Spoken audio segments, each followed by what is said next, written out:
Bismillahirrahmanirrahim. Alhamdulillah wassalatu wassalamu ala Rasulillah wa ala alihi wa sahbihi wa man wala. Wa ba'd. Kalau kita biasa mendengarkan cerita, kisah tentang orang-orang yang soleh, tentang para ulama yang mulia, tentang para mujahidin yang berani, dan ketika kita mendengar cerita mereka, tentunya kita bertujuan untuk meniru mereka, kita bertujuan untuk mencintai mereka, agar kita mengenal mereka, agar kita bisa menjadikan mereka suri tauladan kita, dan juga suri tauladan untuk anak dan keturunan kita. Namun kisah kali ini agak berbeda, karena kita tidak akan menceritakan cerita seseorang yang soleh. Kita tidak akan menceritakan cerita seorang sahabat Rasulullah. Kita tidak akan menceritakan tentang seorang tabi'i, seorang muslim yang soleh. Kita tidak akan bercerita tentang mereka. Yang akan kita ceritakan kali ini adalah cerita seorang musuh Islam yang besar, seorang tokoh besar yang memusuhi Islam. Seorang tokoh yang bertanggung jawab atas tumpahnya darah umat Islam semenjak 100 tahun yang lalu kurang lebih. Seorang yang bertanggung jawab atas mengungsinya ribuan bahkan puluhan ribu atau mungkin jutaan orang-orang Islam dari zaman dahulu sampai sekarang. Dia adalah tokoh Yahudi. Tokoh Yahudi yang bertanggung jawab, yang menyebarkan ide untuk membangun negara Yahudi di Palestina. Tentunya ketika kita mendengarkan cerita tentang tokoh ini, tujuannya bukan untuk mencontoh kepribadian sang tokoh, tidak. Tapi kita harus mengakui bahwa seseorang itu memiliki sisi positif dan sisi negatif. Dan kita tentunya mencontoh hal-hal yang positif dari seseorang. Tokoh ini dia memiliki kelebihan dalam karakternya, tapi kelebihannya digunakan untuk kejelekan, untuk kejahatan. Nah, kita sebagai umat Islam, seharusnya kita ketika mendengarkan kisah orang kafir yang tidak beriman kepada Allah dan kepada Rasul-Nya, kemudian dia berjuang dengan penuh kesadaran, dengan penuh kesungguhan, untuk mencapai tujuannya, tapi dalam kejahatan dan dalam kejelekan, maka kita harusnya terpacu untuk sebaliknya kita mencontoh dia, mencontoh kelebihannya, mencontoh hal yang dia lakukan, tapi untuk kebaikan dan untuk menolong agama Allah Subhanahu wa Ta'ala. Dan itulah tujuan dari pelajaran kita kali ini. Kisah kita kali ini akan bercerita tentang seseorang yang bernama Theodor Herzl. Dia adalah orang yang bertanggung jawab dan yang menyebarkan ide untuk membangun negara Israel di Palestina. Tapi sebelum kita bercerita tentang dia, kita akan menceritakan sedikit tentang Yahudi, gambaran tentang Yahudi pada saat itu, pada saat Theodor Herzl itu hidup. Bagaimana keadaan Yahudi? Yahudi adalah sebuah kaum yang terpecah belah karena Allah Subhanahu wa Ta'ala melaknat mereka sehingga mereka tidak punya negara. Allah Subhanahu wa Ta'ala ketika memerintahkan mereka untuk berjihad bersama Sayyidina Musa alaihissalam, mereka tidak mau. Kemudian mereka mendapatkan laknat dari Allah Subhanahu wa Ta'ala sehingga azab Allah selalu turun kepada mereka. Mereka dibantai oleh banyak orang, oleh Raja Nebukadnezar, kemudian mereka dibantai juga oleh Hitler dan sebagainya. Ya, kita tidak mendukung pembantaian walaupun pembantaian tersebut kepada Yahudi, tapi mereka mendapatkan siksaan dan hukuman dari Allah Subhanahu wa Ta'ala dari dulu sampai sekarang. Kemudian tokoh kita Theodor Herzl adalah seorang Yahudi yang berasal dari Austria, adalah seorang Yahudi Eropa. Dia tidak bisa berbahasa Yahudi, dia tidak mengerti bahasa orang tuanya. dia adalah keturunan Yahudi, jadi hanya keturunan Yahudi. Dia bisa berbahasa Inggris, kemudian dia bisa bahasa Jerman, kemudian dia bisa baca bahasa Perancis dan bahasa Hungaria, tapi tidak bisa bahasa Yahudi. Dan dia tidak terlalu dekat dengan agama Yahudi, dan dia bahkan tidak beragama Yahudi. Dia adalah seorang sekuler, orang yang tidak terlalu memikirkan agama. Ya, dan juga dia seseorang, bahkan dalam KTP-nya, ya, kalau dalam tanda kutip KTP-nya, dia adalah orang Kristen, dia beragama Protestan. Jadi Yahudi, keturunan, tidak bisa bahasa Yahudi. Dan dia tidak punya kedekatan dengan Yahudi, tidak punya kedekatan, tidak punya hubungan apa-apa dengan Yahudi yang merupakan kebangsaannya dan juga merupakan keturunan dia. Tapi orang tadi tinggal, kemudian dia belajar, dia tinggal di Eropa, kemudian dia mulai belajar.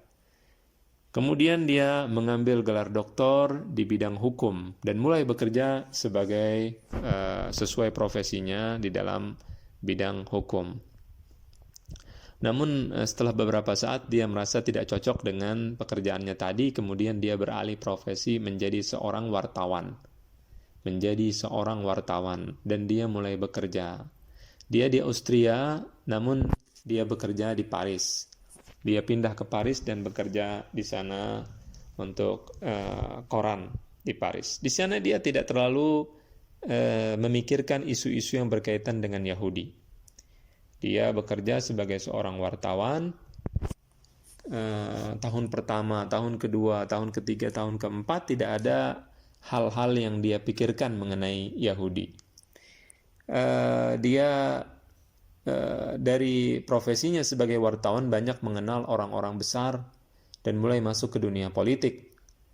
Ya, karena profesinya sebagai seorang wartawan, menjadi seorang penulis di sebuah media massa yang ada pada saat itu.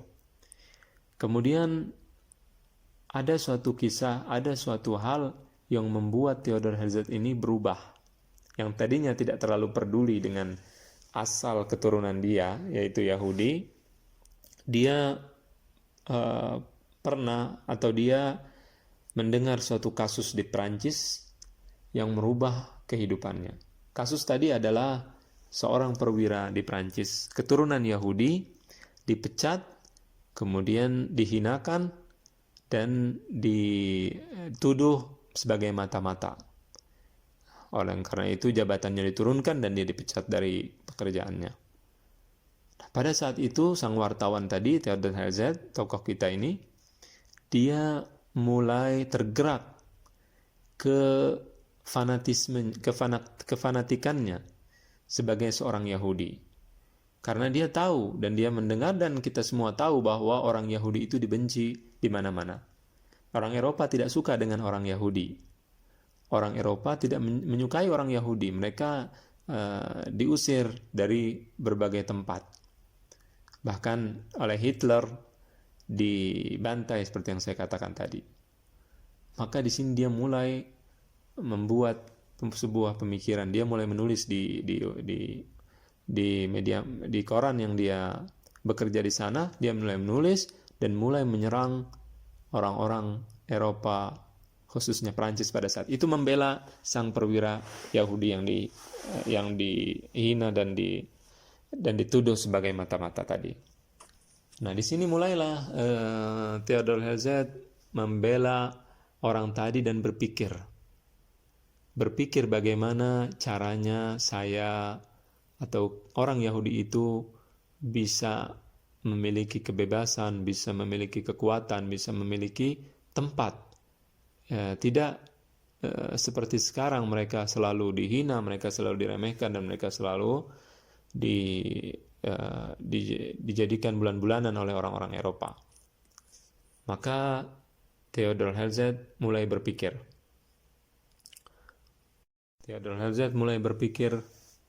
Kemudian dia memiliki ide untuk membuat negara Palestina. Maka dia menulis sebuah buku. Dengan judul Negara Yahudi, membuat negara untuk seorang Yahudi, membuat tempat untuk Yahudi.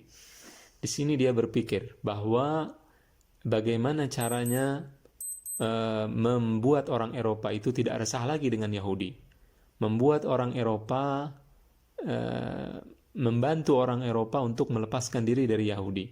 Maka dia datang dengan pikiran gilanya untuk membangun negara, untuk membuat sebuah negara. Kemudian dia mengarang kitab tersebut, buku tersebut, dan kitab tersebut dan buku tersebut membuat kegaduhan di kalangan orang-orang Yahudi, utamanya di kalangan Yahudi dan juga di Eropa. Orang Yahudi membaca buku tersebut, kemudian mulai banyak orang yang bergabung dengan gerakan Theodor Herzl untuk membangun negara. Di sini Theodor Herzl sebagai seorang wartawan yang memiliki banyak koneksi, banyak hubungan dengan orang-orang yang besar, baik orang kaya, politikus, dan sebagainya, dia mulai bergerak untuk mencari dukungan. Dia mendatangi orang-orang Yahudi yang ada di Inggris, orang-orang Yahudi yang ada di Eropa, dan mereka adalah orang-orang yang kaya raya, mereka punya uang besar. Namun mereka tidak membantu Theodor. Sebagian menolong, sebagian tidak mau, karena mereka takut kelihatan keyahudian mereka, dan orang-orang Eropa mengetahui mereka Yahudi, kemudian mereka nanti akan terancam kedudukannya dan jabatannya dan juga hartanya di Eropa. Maka Theodor Herzl merasa agak sulit untuk bertemu, untuk meminta bantuan dari Yahudi. Ya, sebagian Yahudi membantunya dan banyak orang juga mulai membantunya. Namun di sini Theodor Herzl tidak putus asa. Dia datang ke penguasa-penguasa. Ya, dia berusaha untuk mendekati para penguasa.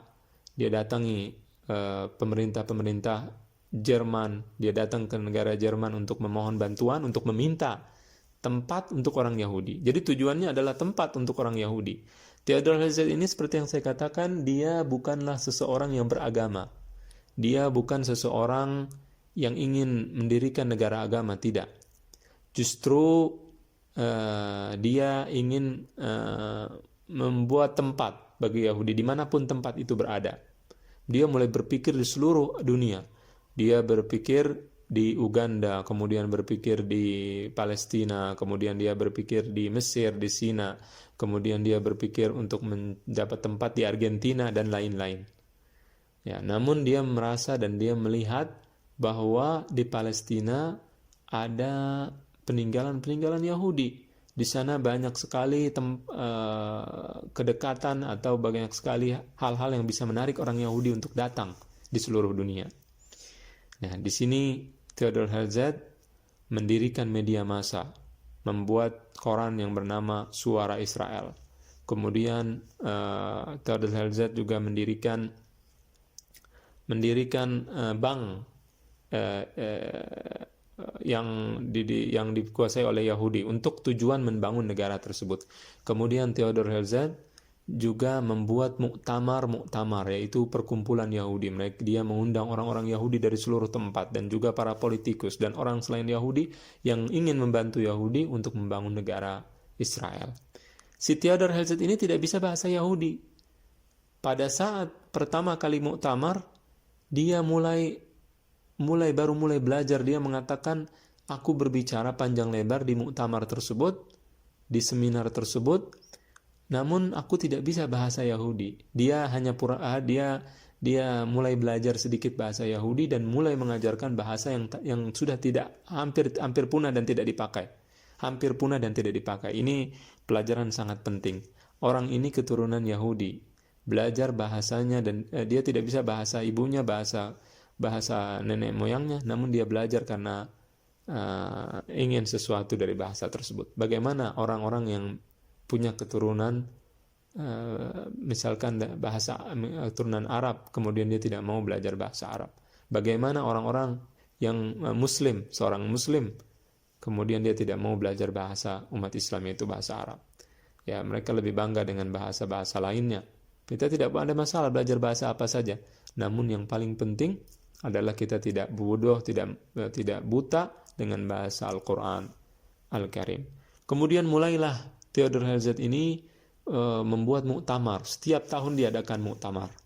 Dan di saat membuat muktamar tadi, dia mulai sholat ala Yahudi, sembahyang dengan cara Yahudi dan sebagainya, dan dia mengatakan bahwa tujuan saya sholat hanya sekedar untuk mencari simpati dari orang-orang Yahudi, walaupun dia sebenarnya tidak beriman kepada agama Yahudi tadi. Tentunya tidak semua orang Yahudi itu setuju dengan pembangunan negara Yahudi, tidak setuju. Mereka tidak setuju. Tidak semuanya setuju. Sebagian ada yang sangat menentang keras. Kenapa? Karena mereka sebagian menentang keras karena di dalam kitab suci mereka tidak akan terjadi negara sampai nanti datangnya Al-Masih menurut mereka. Al-Masih bukan Isa, ya mereka tidak percaya kepada Isa. Tapi intinya orang-orang yang beragama, orang-orang Yahudi yang taat tidak setuju dengan pendirian negara Yahudi. Mereka setujunya nanti, didirikan nanti, bukan sekarang. Oleh karena itu, maka negara Yahudi yang sekarang didirikan oleh orang-orang yang tidak beragama pada dasarnya. Theodor Herzl kemudian melanjutkan gerakan-gerakannya untuk membangun atau untuk menyuarakan atau untuk mempersatukan Yahudi. Ya, di salah satu poin yang sangat penting yang dia lakukan adalah menghidupkan bahasa Yahudi, bahasa Abriyah yang dia sendiri tidak bisa, dan mulai mereka disuruh dan ditugaskan dan dianjurkan untuk belajar bahasa mereka sendiri. Kemudian juga mereka dianjurkan untuk memperkecil perbedaan di antara mereka. Jadi Theodor Herzl ini punya misi untuk membuat orang-orang Yahudi bersatu dan meninggalkan semua perselisihan mereka. Nah, oleh karena itu pada muktamar pertama mereka mulai mencari tempat, muktamar kedua mereka mulai mencari tempat, mereka datangi Jerman. Kenapa Jerman? Karena Jermanlah yang merupakan sahabat dari Kesultanan Utsmaniyah yang ada di Turki, dan Turki yang merupakan penguasa dari Palestina, karena Palestina berada di bawah kekuasaan Turki pada saat itu.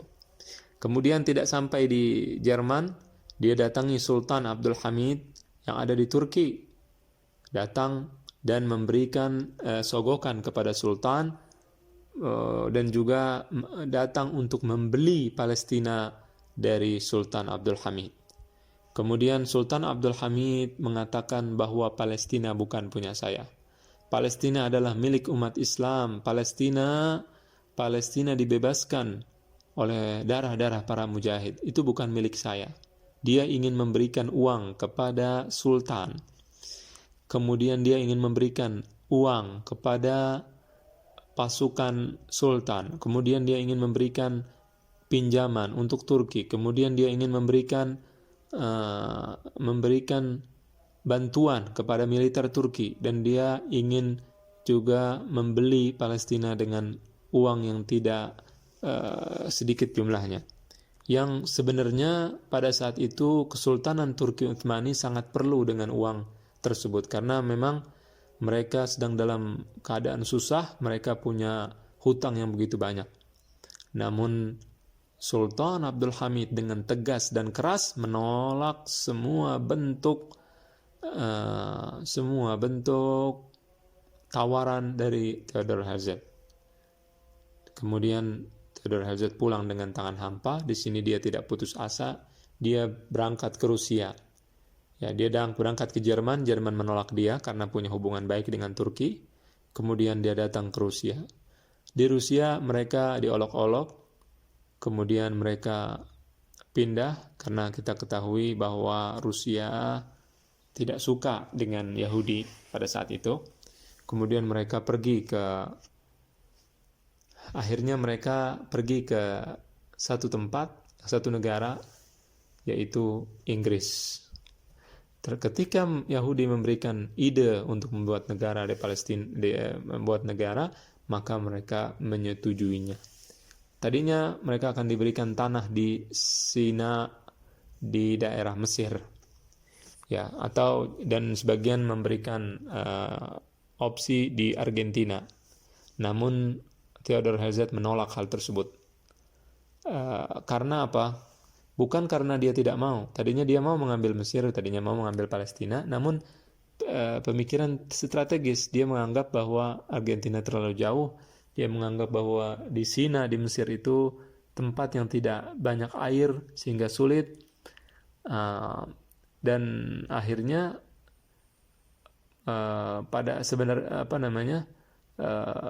pada dasarnya sebenarnya dia setuju untuk diberikan tempat di mana saja, karena tujuan dia mendirikan negara tersebut bukan tujuan agama. Tapi tentunya Yahudi yang lain yang telah bergabung dengannya sebagian adalah orang-orang yang punya pemikiran agama, ya, dan mereka ingin tempat mereka di Palestina.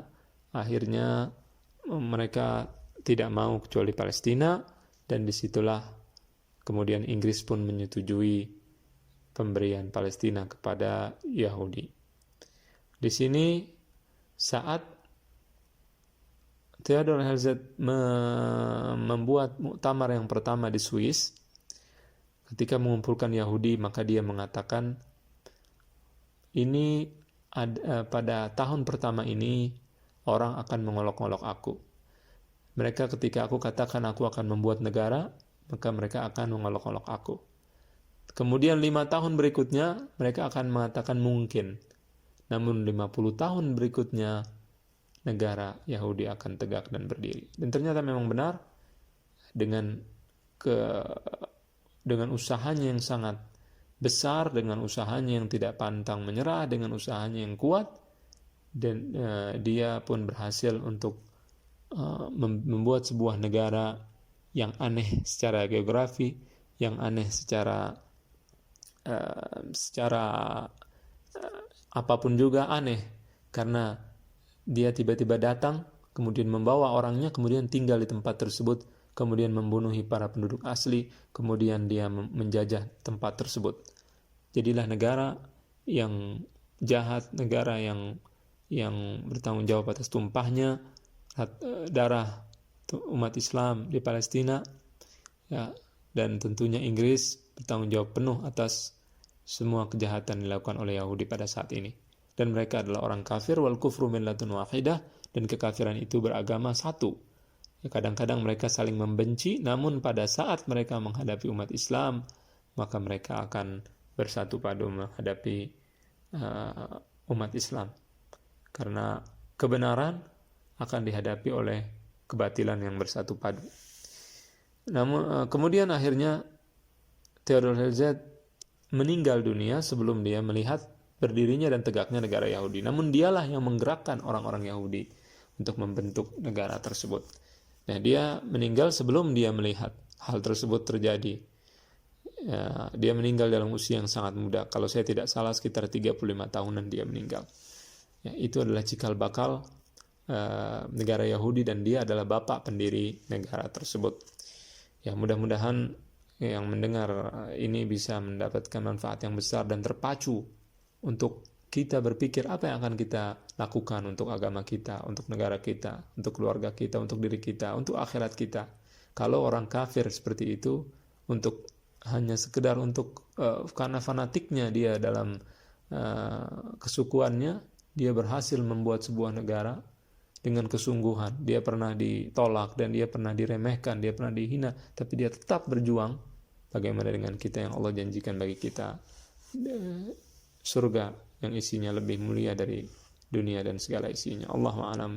Wassalamualaikum warahmatullahi wabarakatuh.